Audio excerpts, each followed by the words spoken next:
محمد هستم از پیج امیر محمد. همه این ویدیو لایک کنید و سابسکرایب کنید و اون زنگوله کنارم بزنید تا حتما ویدیو جدید گذاشتم با خبر شدید.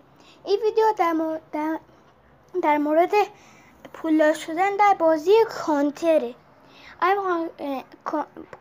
اگه میخواین پولدار شید باید تو نرم افزار بازار یا مارکت سرچ کنید کانتر مد شده. بعد که سرچ کردید وقتی همچین شکلی براتون اومد یه همچین گزینه اینو بگیرید و دانلود کنید. الان من براتون میذارم یک قسمتشو. الان ببینید وارد بازی شدم.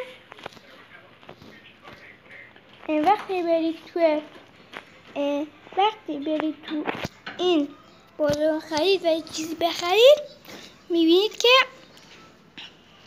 سمت چپ پایین پولتون رسیده بی نهایته. مثلا اگه من اینو بخرم ببینید پولم تمام نشد. خب اگه این ویدیو دوست داشتید این ویدیو حتما لایک کنید و ما رو دنبال کنید و اون مثلث مستطیل رای مزرنگ هم فشار بدید. تا ویدیو بعدی، خدا بدرود.